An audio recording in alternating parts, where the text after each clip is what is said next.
Hola, hoy les hablaré sobre los principales temas y procesos del sistema internacional actual, siguiendo los capítulos 5 y 6 del Manual de Relaciones Internacionales de Daniel Bello.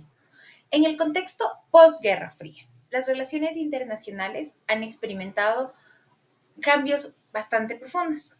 Es decir, ya no son los estados los únicos actores ni los únicos que definen la política global.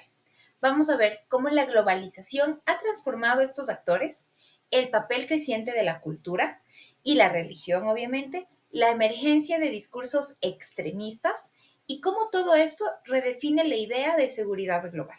Acompáñame a desentrañar este proceso. Durante la Guerra Fría, las relaciones internacionales se explicaban desde un enfoque estatocéntrico. Es decir, la política global era una disputa entre superpotencias y sus bloques militares, que teníamos la OTAN y el Pacto de Varsovia. Sin embargo, con la caída del muro de Berlín y el auge de la globalización, nuevos actores se volvieron relevantes, como ONGs, empresas multinacionales, movimientos religiosos, organizaciones criminales y redes transnacionales. Estos actores tienen autonomía del Estado, operan mucho más allá de las fronteras y generan impactos políticos, económicos y sociales significativos. Por ejemplo, Greenpeace puede presionar a gobiernos por el cambio climático, mientras mafias transnacionales como las de la Triple Frontera pueden desestabilizar regiones enteras. Así, la realidad del sistema internacional se vuelve mucho más compleja y diversa. Un segundo eje es el papel creciente de la cultura y de la religión. Samuel Huntington, en su tesis del choque de civilizaciones, advierte claramente que los conflictos futuros van a ser culturales y ya no ideológicos, especialmente entre Occidente e Islam. Aquí se plantea que existen 8 civilizaciones principales que inevitablemente van a entrar en conflicto. Esto se apoya en hechos como los conflictos en Yugoslavia, Chechenia, Medio Oriente o Asia Central.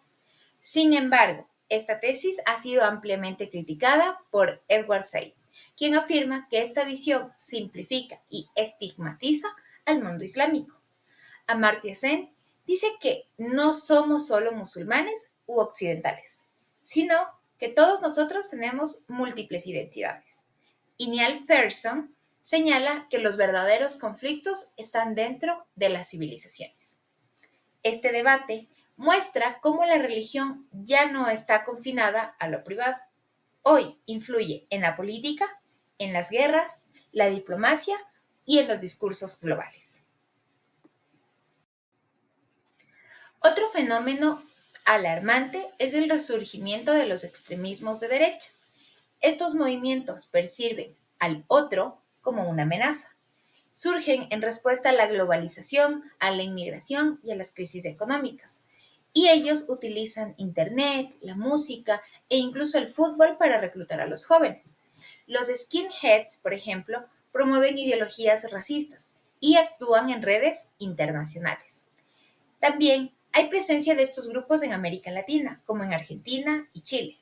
La islamofobia se ha intensificado desde el 11S. En países europeos, muchos musulmanes son víctimas de discriminación, estigmatización y violencia.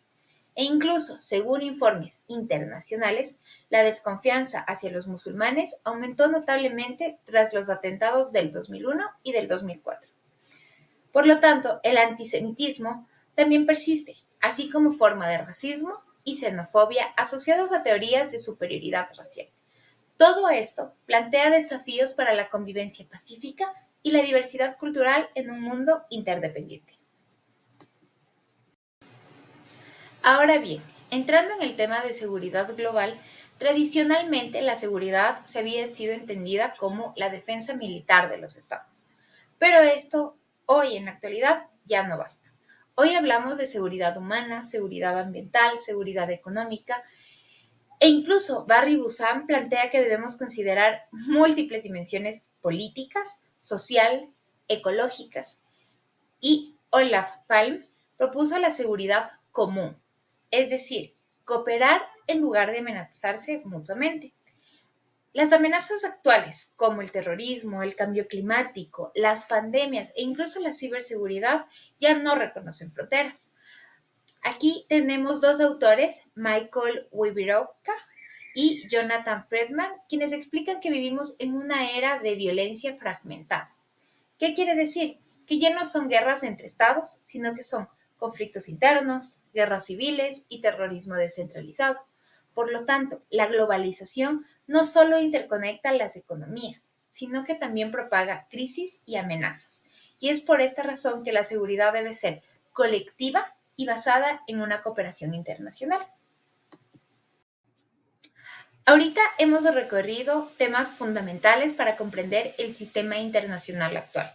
La globalización y los actores no estatales han transformado el tablero global totalmente. La cultura y la religión influyen en la política internacional. Los extremismos de derecha y los discursos de odio resurgen como amenazas reales. Y la seguridad ya no puede ser pensada desde ejércitos y armas, sino desde una cooperación global. Es decir, vivimos en un mundo complejo, donde los desafíos son transversales. Comprender estos procesos es esencial para construir una política internacional mucho más justa, pacífica y democrática. Bueno, y ahora vamos a hablar sobre Economía Política Global 1, en el que este enfoque nos permite entender cómo se articula el poder económico con las decisiones políticas en el ámbito internacional.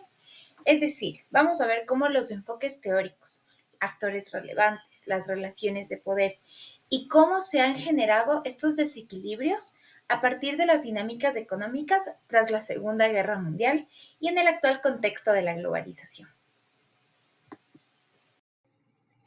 La economía política global, o EPG, es un campo interdisciplinario que combina economía, la ciencia política y las relaciones internacionales.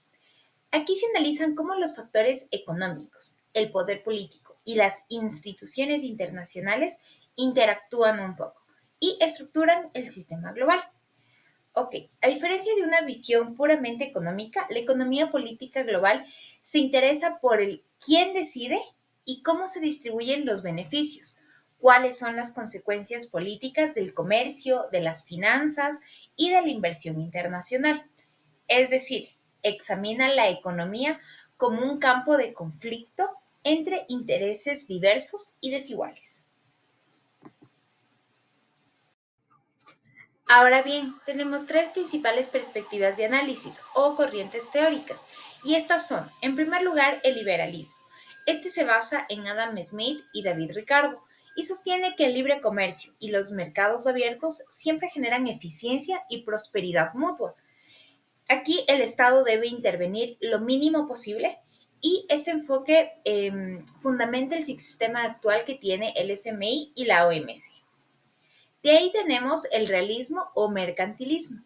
Aquí más bien la economía es un instrumento del poder nacional. Aquí el objetivo del Estado es acumular poder mediante el control económico y sus raíces se encuentran en autores como Friedrich List y la protección de industrias nacionales. Y finalmente, marxismo y las teorías críticas. Aquí se critica la desigualdad estructural del sistema capitalista internacional. Aquí se afirma que las economías del sur global se encuentran subordinadas a las del norte por dinámicas de dependencia y explotación. Aquí tenemos autores como Immanuel Wallerstein y la teoría del sistema mundo explican la división entre el centro, la semiperiferia y la periferia como una estructura de dominación global.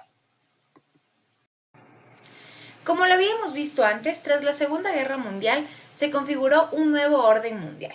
Asimismo, un nuevo orden económico internacional en Bretton Woods. Y aquí nacen tres instituciones claves. En primer lugar, el FMI, quien otorga financiamiento a países con desequilibrios de balanza de pagos, pero impone políticas de ajuste estructural. El FMI es el Fondo Monetario Internacional. El BM o Banco Mundial inicialmente fue dedicado a la reconstrucción de Europa, sin embargo, hoy financia proyectos de desarrollo bajo condiciones neoliberales. Y finalmente la OMC o Organización Mundial del Comercio, que surgen del GATT. Este busca liberalizar un poco el comercio internacional. Entonces, esas instituciones actualmente se encuentran dominadas por los países del norte global y las condicionalidades impuestas por el FMI y el Banco Mundial han sido duramente criticadas a lo largo de los tiempos por limitar la soberanía económica de los estados y profundizar en desigualdades sociales. Por ejemplo, en América Latina en los años 80 y 90. La economía política global analiza cómo el poder económico se distribuye de una forma desigual. Es decir, los países industrializados han consolidado su hegemonía mediante el control de instituciones multilaterales, flujos de capital y comercio, e innovación tecnológica y cadenas de valor. Asimismo, el comercio internacional no siempre es beneficioso para todos. Los términos de intercambio desfavorables para países exportadores de materia prima, la financiación de la economía y los tratados de libre comercio sí han generado dependencia económica. Los países más pobres enfrentan barreras no arancelarias, acceso limitado a crédito y pérdida de autonomía. Ahora bien, en cuanto a las transformaciones de la globalización trajo consigo nuevas oportunidades, sin embargo también profundizó varias asimetrías. Las decisiones económicas ya no se toman solo entre estados, sino también con los mercados financieros, bolsas de valores, empresas multinacionales y algunos foros como el G20. La crisis financiera en el 2008 obviamente expuso la fragilidad de este modelo neoliberal. Hoy se debate el rol del Estado en la regulación, el retorno al proteccionismo, la necesidad de una gobernanza económica global mucho más equitativa y de igual manera la pandemia del COVID-19 evidenció la vulnerabilidad de las cadenas globales de producción y el desequilibrio en el acceso a vacunas, pero sobre todo a tecnología. Ahora bien, la economía política global no es una teoría neutral. Sin embargo, esta sí nos obliga a preguntar, ¿para quién funciona el sistema económico internacional? ¿Quién toma las decisiones y quién paga los costos? Desde el liberalismo hasta el pensamiento crítico, la economía política global permite repensar el desarrollo, la justicia económica y la necesidad de una nueva arquitectura financiera global. Hoy, más que nunca, la economía y la política son inseparables. Muchas gracias por su atención.